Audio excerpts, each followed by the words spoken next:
All right. Thank you so much. Not a problem.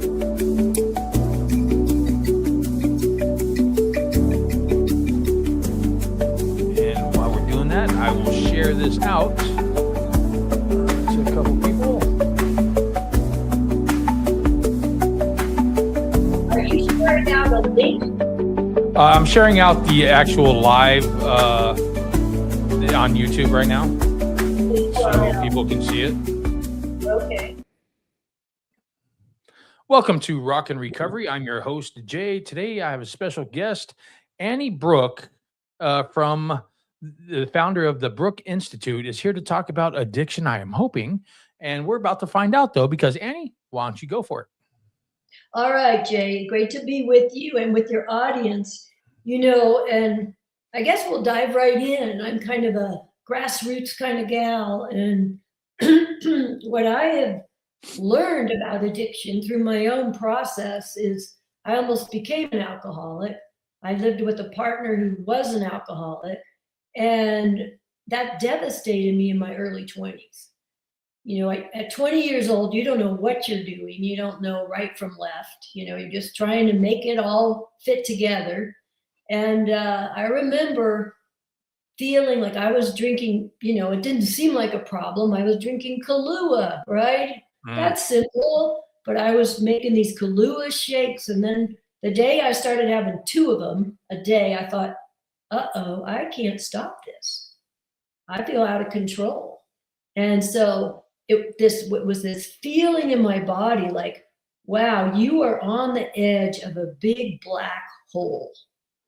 And if you step over that line, who knows what's going to happen?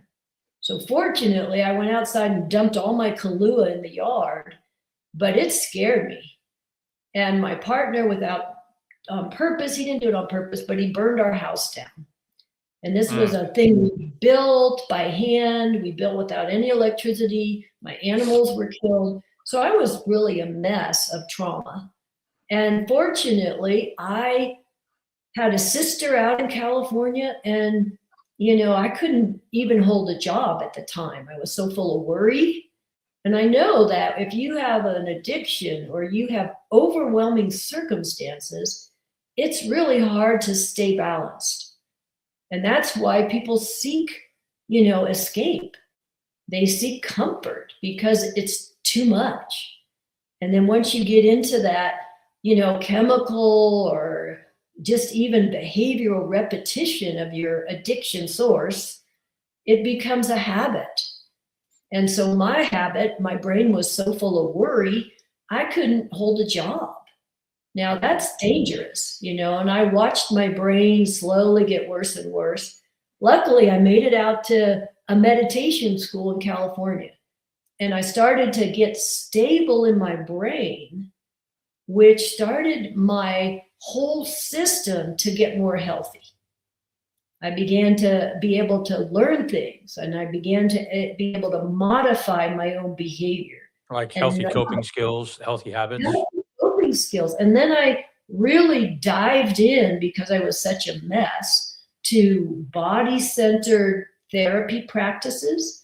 And that was because it's stuff I could feel. I didn't do so well with just let's talk about our problems.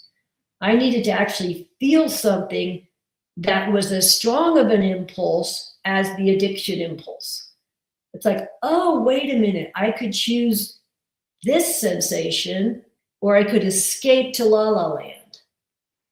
And, I don't think anybody who's going through an addiction should be made fun of. I think it's a real deal. And I think it's just a matter of, one, being able to slow down enough to make a choice. Right. Every time it's a crossroads of choice. And usually the protective instinct of escaping, of, having relief from pressure, and then it starts to hit dopamine circuits of, pleasure. And all those pieces together make it hard to change out of addiction. It's not impossible. You're a testament to that, but it's really hard. And what I'd like to do today is give people practical tools that they can start to think about, maybe apply, maybe start to get some relief, and understand with both compassion and a certain kind of fierceness for healing. Because there has to be a big enough wake-up call. I was afraid I'd become homeless. That was sort of my wake-up call. Like, wow, you keep doing what you're doing, it's not going to come good for you. So that's how I got to my healing, was these meditation, body tools, things where you start thinking about what your thoughts are doing. And then the biggest part, Jay, that I think I have to offer is the earliest roots of addiction are often created even in somebody's birth experience. Because so many people, this is the crazy part. Before you can think, if a baby is in a birth experience, which is a lot of pressure, and the mother's given chemicals, that baby learns to escape. Yeah. Makes sense. So, Yeah. so babies that are born addicted, it goes along that lines that have to be put on a treatment like Suboxone or, especially for those type of babies. So it's real. You can be born with addiction. You can be born with addiction, especially if the mom is abusing, if she's got chemicals in her system. And I've worked with those babies. I've worked with adopted babies where the mom's in prison for abuse and addiction, and the baby gets adopted out, but the mother was abusing while she was pregnant. And those babies need a lot of intervention, hands-on, and they need the adopted parents to understand how to interrupt the chemical habit. But I want to speak also about what appears to be normal birth, not an abusive. It can be a birth where, say, the mom is put under. I was born in 1954. So that was a time when they would knock the mothers out, all of them. I remember my mother crying that she couldn't even remember my older sister's birth. Wow. Right? And that's a huge experience where they want to bond and say hello and provide comfort. So many people that I work with have had the experience of, and it's sort of an internalized abandonment. Like they're always feeling abandoned and somebody's going to lead them. And when you think about the kind of birth where the mother is knocked out with anesthesia, then the baby doesn't know where she is. And for 9 months, the baby knew where the mother was. It was just this easy sense of connection. And then you have this birth experience where a mother goes away because of anesthesia. The baby goes into a kind of panic. And then they have to go through the pressure of being born. And then they come out and mom's asleep. So they take the little baby and they take it off to the nursery. And now you've got a baby sitting there with other crying babies. So like separation anxiety. Exactly right, Jay. That's what it is at a very early stage. And then we have to think about what I call dissociation. That's just a psychological word that means you escape. Under pressure, you maybe withdraw into a cave. That's one way. Or maybe you actually hover above your body. You feel like, I don't care what happens. I'm just hanging out up here. Some people even dissociate where they break into like a million pieces and they're real ADHD fast. And that is a healthy adaptation when there's too much pressure. If you break into parts, because under pressure, we feel like prey. We feel like there's a predator that's coming to get us. And so if you can break into pieces, the predator doesn't know which piece to chase. Right. And it becomes really kind of fun. It's exciting to jump from one thing to the next to the next. But underneath it, you're not a whole. and then you're always struggling with a kind of ADHD thing, hyper fast, hyper smart, hyper mobile, but you can't just, settle. Okay. I Sit understand that. down. Yeah. And that's the hardest part. I think a lot of the work I help people with is actually the compassion to collect all their parts. And I don't mean that symbolically. I mean physically. We imagine like out to the edge of the universe, you get a big net and you start to gather all these parts. And literally, I will just hold space for someone while they feel all that jumpy. And then I'm like, okay, I'm going outside of your edges and I'm going to help you knit back together. And slowly, I just put some pressure on. And some people start crying. Like they have never felt, that they could feel relaxed and sane. They could just relax and life is okay. And, ultimately, as adults, every single one of us has a choice. We don't think we do, but if we're like our faith can help us, sometimes we just have to give the choice to God and hope, right, that there's a higher power to help us. But ultimately, we start to be a little bit more in the driver's seat. God's in the driver's seat, and we're in the practical life driver's seat. Because I believe God gives you free will. And so you got to take charge of, where you're steering your car. And so if we can stay the adult with perspective instead of the child who was abused perspective or the baby who got left in the nursery and got lost, then we can go, oh, hold on. I can slow down. I can whisper to that scared person inside, whether it's a baby or a child. I can say, I got your back. You do not have to run away. You can find comfort by staying right here with me. Right. We don't have to escape into this jumpy. We don't have to prove our ego. We don't have to be perfect.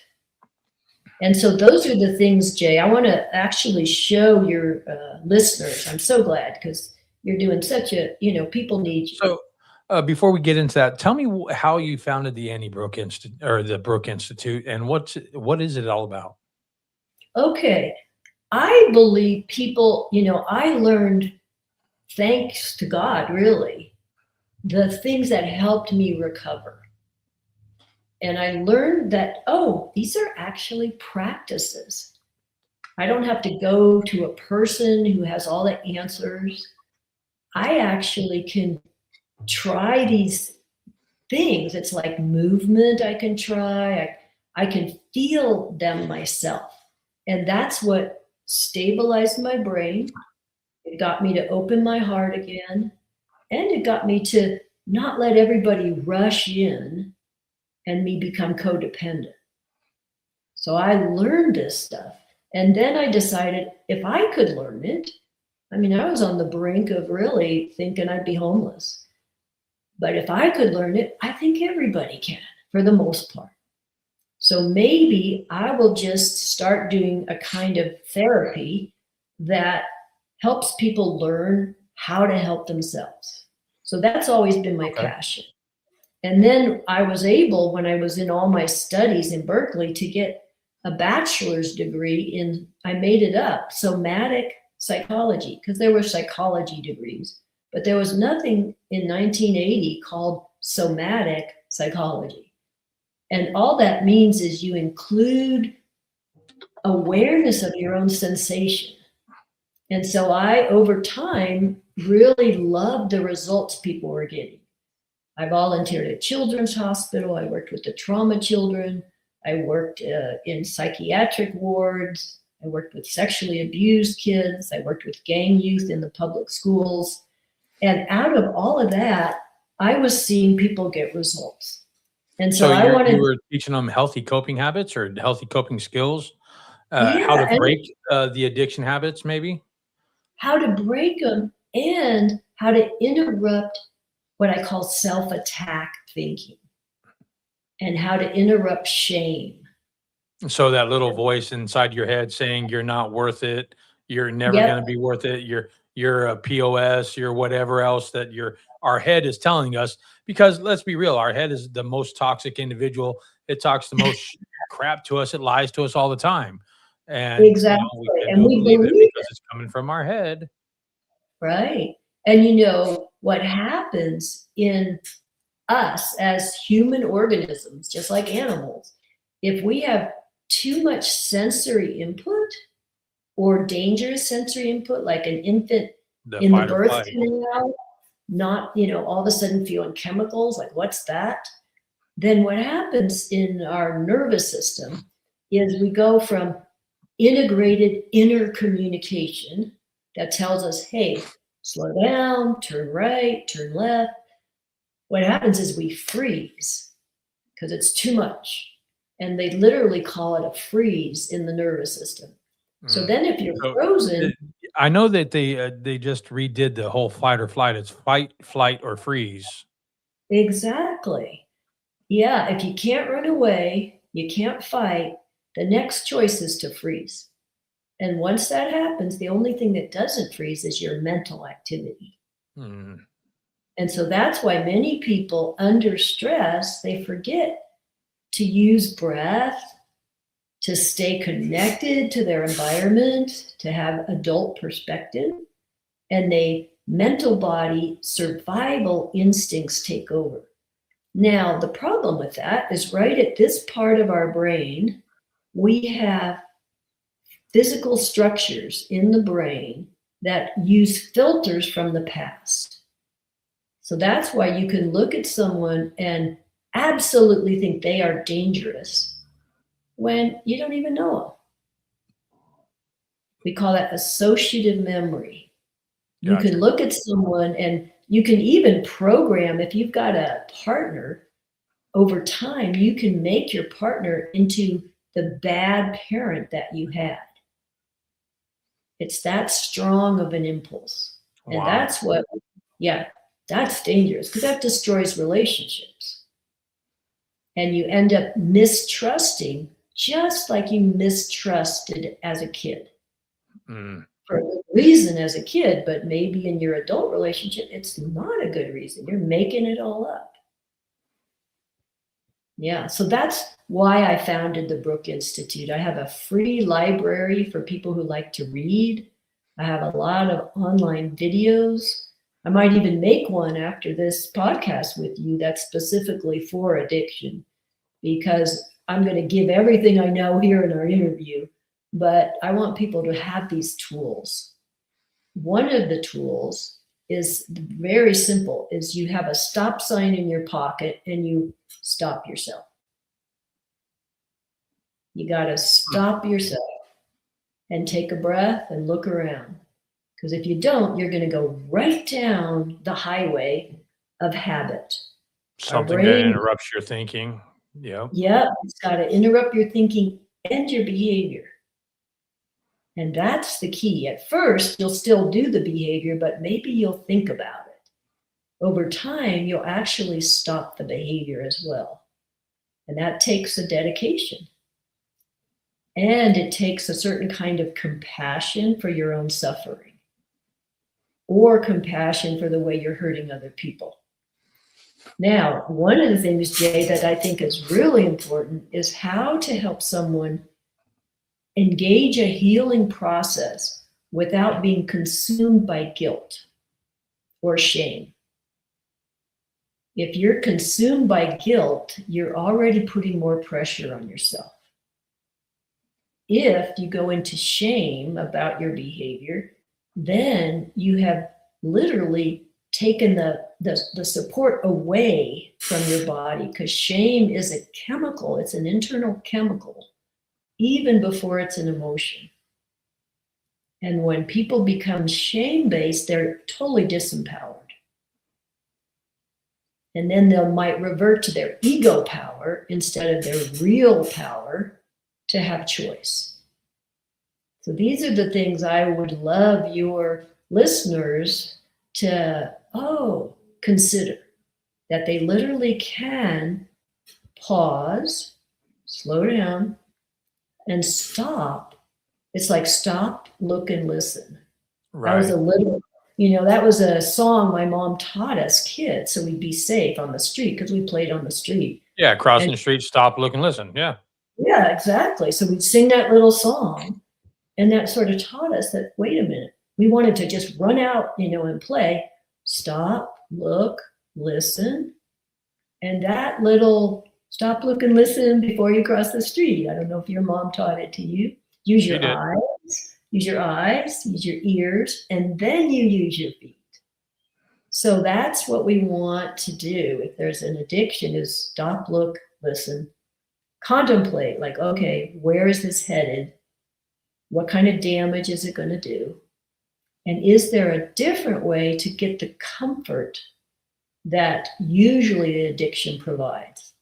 An addiction usually provides some kind of comfort. Like it takes away stress, it throws dopamine hits, and it helps you escape. So anyone who learned to escape right from, in the birth canal won't even know they're doing it. And they can be more addiction prone. They can also be more controlling. Like, let's think about this together for a minute. If you imagine a baby trying to be born, it gets stuck, and then there's a C-section. That is terrifying. And it always gives the impression that you can't do it yourself. Someone has to rescue you. And what happens? Were you born C-section? I don't think so. I think I was natural birth. Good. Okay. I just want to say, anyone born C-section, take a breath, slow down if you're listening. Now, all 4 of my kids were born C-section. The first one was emergency C-section. The other 3 were planned. Right. So sometimes it's not always a given, this means that, but you just kind of watch for it as a therapist. You're kind of observing, what does this person need? So some kids might be very controlling, because a C-section to the baby self can feel out of control. They're pulled out of their mother. It's a surgery. It's bright lights. It's fast, 2 to 3 minutes. And they don't get the natural body support of success, meeting pressure. I met pressure. I made it. And then I got my comfort of connection with my body and my mom or my dad. Yeah. So these are all recorded in the part of the brain called the brain stem. Right. This is precognitive, before we can think. And above the brain stem is all of our emotional brain structures. So that's why we can have impulses from a long time ago hit the emotional brain and get hijacked into emotional thought responses that don't get a chance to go all the way up to creativity, where you could make new choices.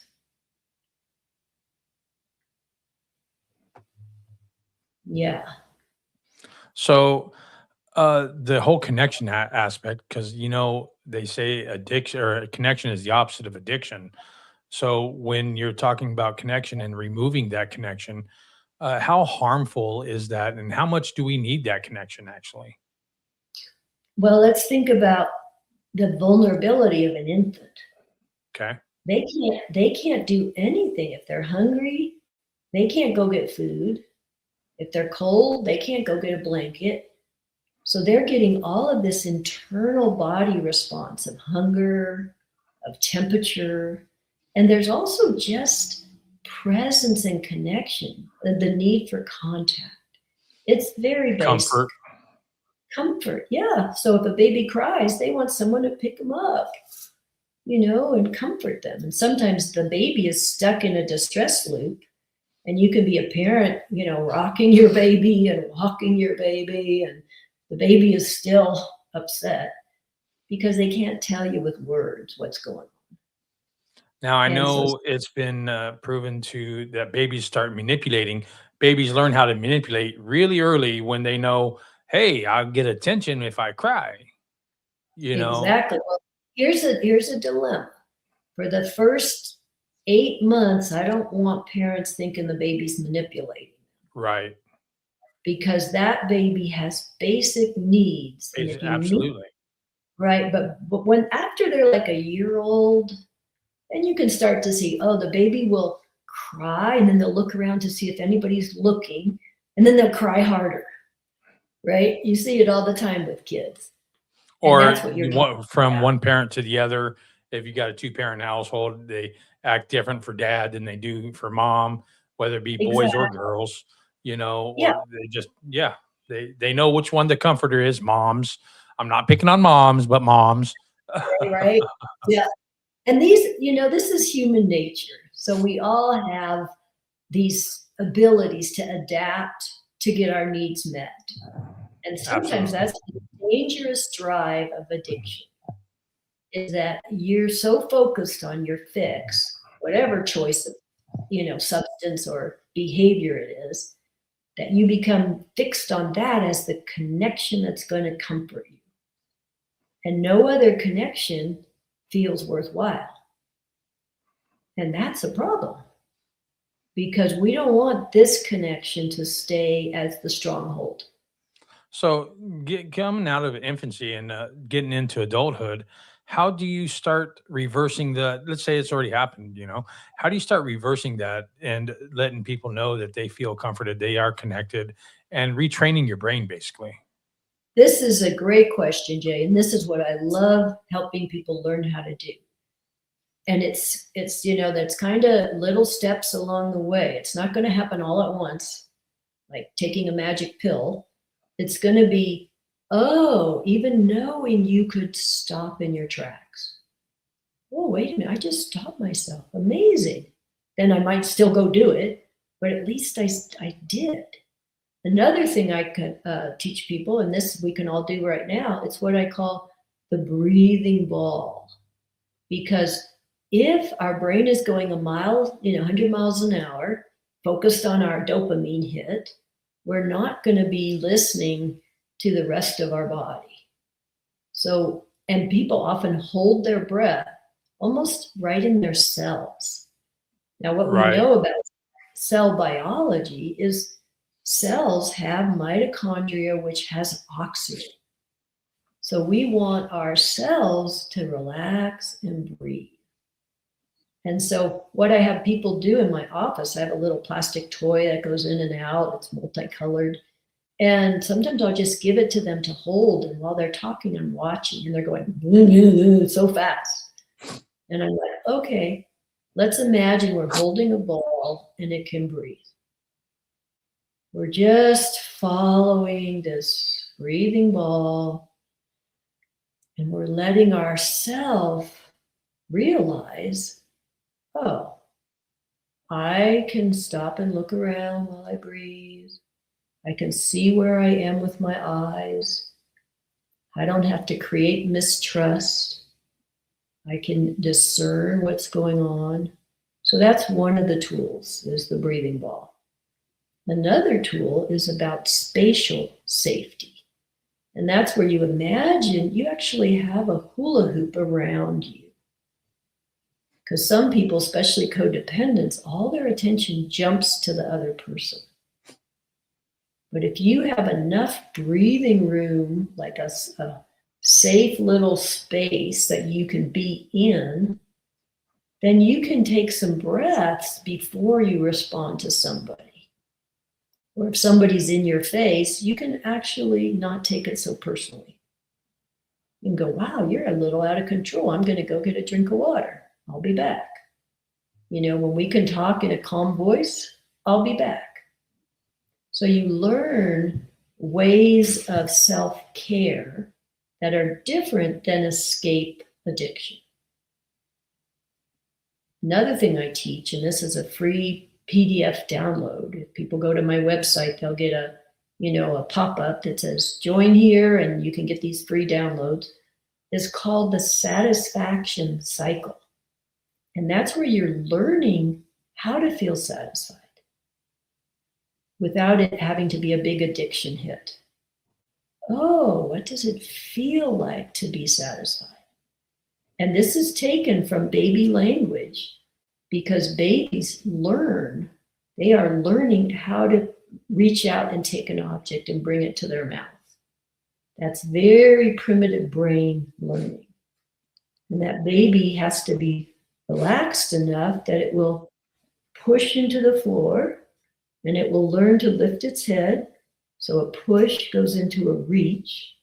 And then they've actually not only got to reach with their attention, but they've got to reach with their hand to an object like this glass of water. I have to not only reach for it, but then I have to take hold of it. And then I have to bring it back to myself. So that helps me know I exist. I don't exist only if other people out there are rescuing me. I can do something for myself that has some power. It does have power. I think Yeah. a lot of us, still work constantly on the retraining of our brains because especially addicts coming out of addicts or anytime you're mentally or physically stressed out, mentally stressed out, we start coping with things probably the best way we know how, which is normally Right. the wrong way, Mm, especially for somebody with mental health issues or addiction issues. And I think a lot of mental health issues are covered up with addiction issues. There's a big dual diagnosis. yeah. You're either coping with your mental health issues through addiction, or Yeah. through addiction you learned some mental health. I'm not going to say learned. You ended Well, with some mental health issues. yeah, you compromise your brain's ability with addiction. So let's do another practice just for fun. What if anybody could, you're struggling with your brain or whatever. What if you could just gently hold your brain and you could gently give it a little massage? Like a little, oh, you don't have to work so hard. Oh, you don't have to make those bad choices. Oh, you're just under stress, brain. We're just going to give you a little comfort and massage. And so, what we're looking for, Jay, is any kind of ideas or cues or practices that stop the brain distress. Yeah. And so, giving your brain a little massage, no one has to know you're doing it. Right. You can do it yourself on the side quietly.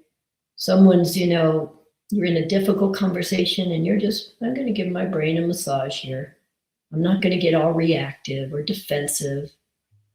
I'm just going to stand here and listen and think and, comfort my own brain. Because if our brain's upset, our heart's going to get protected.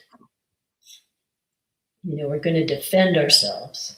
Right. Or our gut's going to get mad. You know how when people get mad all at the same time, it becomes a mob? Yes. Yeah, Like I hate. smiling's infectious, so is being angry or I want to say not gang mentality, but the group mentality. Yeah, One person in the group might be happy and be showing it outwardly and it catches on, or another person might be angry and mad at somebody, and then everybody else is mad at that person too. Yeah. yeah, yeah. And you could scapegoat people, all kinds of Yeah. stuff happens. And if you can take care of yourself in a good way, you're stronger to not have to go into the group pull. If the group's pulling you into your addiction, you're like, hey, wait a minute, I don't really want to. Now, it takes a lot of good personal support to be able to separate the loyalty. Like people can have a loyalty to their substance. And that loyalty can be stronger than even the relationship with their spouse. And Yeah, so absolutely. how do you separate the loyalty and see it for what it is? See, so in addiction, I know for a fact, we can say we love something and we will do anything for a person, or uh, but as an addict, you learn to love one thing, and that's the next fix, that's the next high, that's Mhm. the next drink, that's the next whatever substance it may be, because we put all of that before actual connection and relationships or anything else, whether it be Y children, anything. We put that before it, you know. And I group myself in that category because I am an addict. I'm a recovering addict. I'm recovered, but I Mhm. was an addict, and I know how, the thinking goes, and it's terrible to see. So that's why, you lose so much as an addict, because you put the one thing you love in front of everybody else and everything else. So you'll lose all your relationships. You'll lose your things, your material things. That's why you become Mhm. homeless. That's why, and along that journey, that spiral downwards, you pick up a lot of bad habits, which include, I think a lot of mental health issues. I'm not going to say every addict has a mental health issue, but they've got some sort of issue that they're either covering up or collected along the way. I agree with you completely, and I'm so glad you are doing what you do to help be a voice for people to think about their life. It's so important to have somebody who's been there, had to work through it, knows they're an addict, and that they've recovered, because you can name it. And I agree that what happens is the brain fools itself about what's good for you. And that's what I call that loyalty to dysfunction. Being an addict is a dysfunction in, I don't mean to be that saying that in a blameful way. I just mean it doesn't help your life. No. It doesn't help you enjoy life over the long run. It doesn't help you take care of your kids or receive affection, because people will eventually get mad at you. And then the whole shame, you feel bad, then you're ashamed of it, and then that whole guilt shame cycle keeps you spiraling down in addiction. A lot of times It you feel shame for this, then you feel guilty for not being there, now you feel more ashamed, and it's like, Mhm. okay, it just keeps you spiraling and circling. And how do people get out of that type of spiral, that type of circle? That's a great question. I took a lot of years studying shame, and I read a big fat book by a psychiatrist. He was really looking at shame from brain signals. And he called it, I forget the name of it, but it was something about emotions, uh, chemicals, and shame. And I think it was even shame, affect, and sex or something, because sex can be an addiction. And what he was saying is that shame itself is a chemical felt sense before you even know it's an emotion. Before you can say, oh, I'm ashamed, you're already feeling powerless. You're already, feeling that body sense of, oh, shame, and I'm no good, and all that. And so, what I thought about is, well, how can we help someone interrupt that so they can have some perspective on their life? Because once you're in shame, you don't have any perspective that you're also a good parent, that you can do things well. You lose all that. So, what I call it is turn off the light switch of shame. So that physically, just like you turn off a light switch, turn shame off before it hijacks you. Now, this doesn't mean you don't have regrets. You can have regrets and you can talk about your regrets.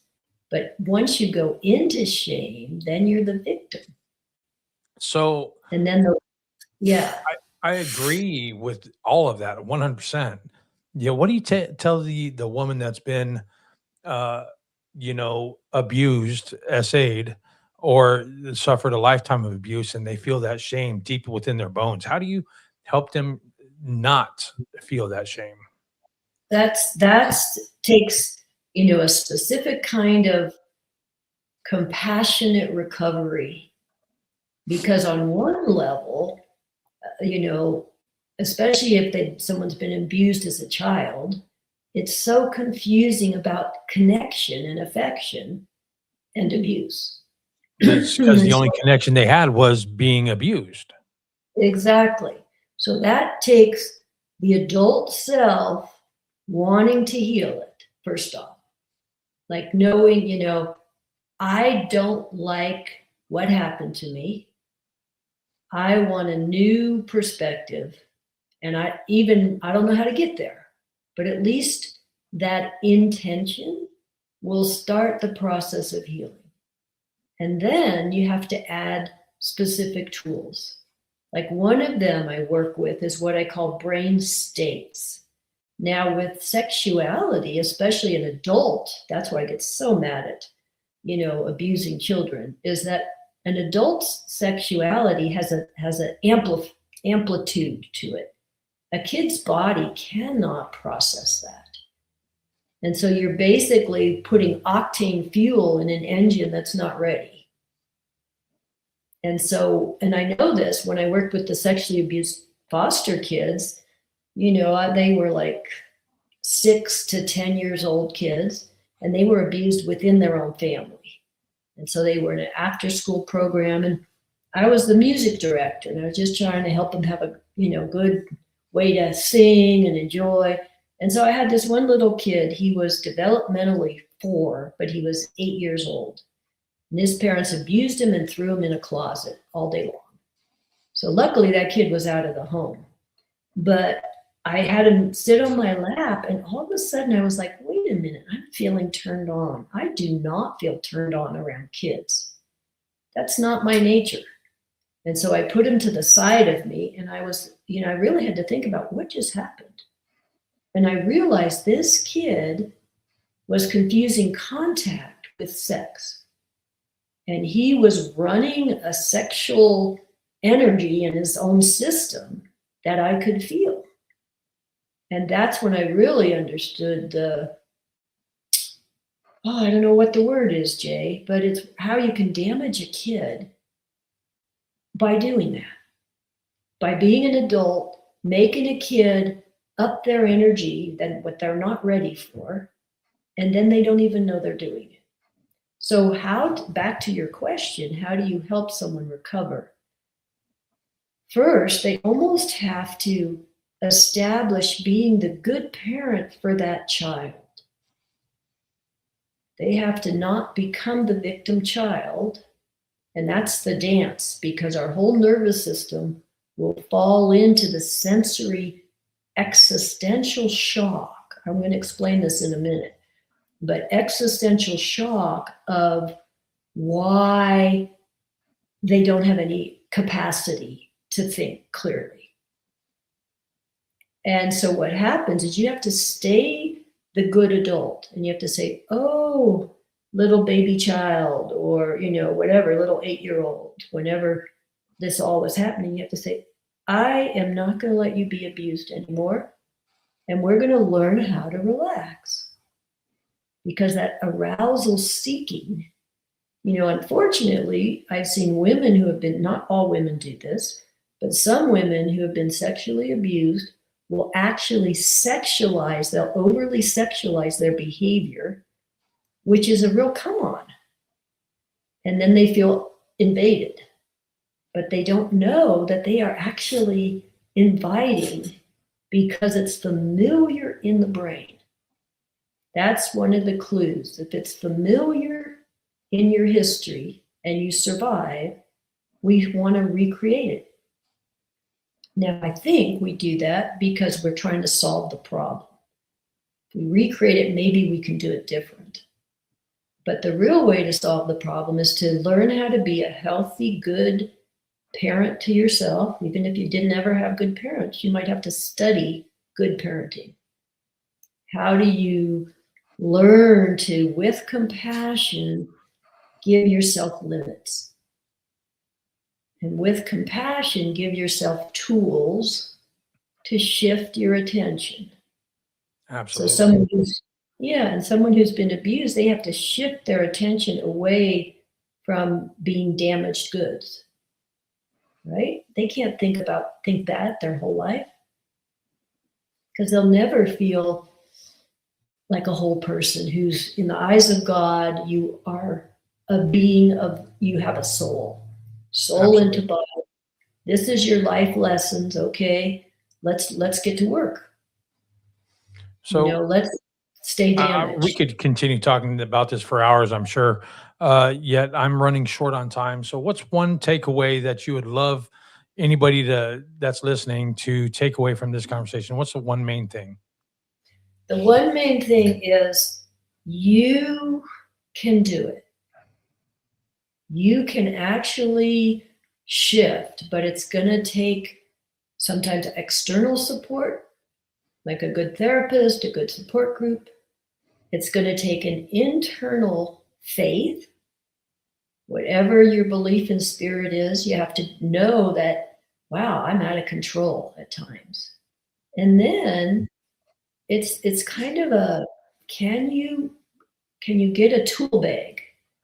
Can you get a tool bag? So the takeaway is you can do it. It's learnable. But it means you can't stay a victim. You can't stay a victim and think somebody's going to do it for you, or it's not a problem, or blame your life for what happened to you. That's right. You can't be, yeah. So that's what I would say is, and I'd love to share tools. People can get lots of free resources on my website. So AnnieBrook. what is your website? It's just my name. It's Annie Brook, and that's BROOK.com. And And on there they'll find all kinds of resources and awesome. yeah, I have classes, I have books, I have free, I have membership groups, I have all kinds of stuff. Jay, it has been Awesome. great talking with you. I really, I can really feel with my heart that what a gift you're giving people. I appreciate that, and I thank you for your time, taking time out of I'm sure your busy schedule. I know mine's busy, and I hate it. Right? Yeah. I hate sticking to schedules. I'm not a schedule type person. My phone literally tells me I've got things to do, and it's got calendar. I'm accountable. It really sucks being an adult. It does, right? And that's you It being a does. healthy adult, Yeah, and and hopefully you I'm have enough grateful for the time. time that I've got now. I'm grateful for these days that I have to actually adult. So I get to enjoy. There's a saying: being in recovery didn't add days to my life; it added life to my days, and Oh, I'm I so glad. 100% agree with that. It adds life to your days, because all our days are numbered. Who knows if I'm going to make it till tomorrow or whatever, but you know what? I get to Right? enjoy today, Yeah, and you feel and like you have purpose and you produce value. That's a good thing. Well, thank you, Jay, so much for your time. And thank you for being on the show. I appreciate it. And I can't wait to hear. I might check out your website. I haven't even looked. Now I might have to. So I appreciate that, Annie, for coming on the show and talking to us and, getting into some deep cut topics. So I appreciate you yeah, and I just wish, your work also. I just wish everybody just blessings on their journey in life. And that's my show today. Rockin' Recovery. Keep rocking your recovery. Annie, I'm gone. I hope you have a great day. Thank you And so continue much. on your journey. Continue helping people because I know I'm gonna. Okay. I'll shake hands on that one. Great. Thank you, Annie. Bye for now. Thank you again.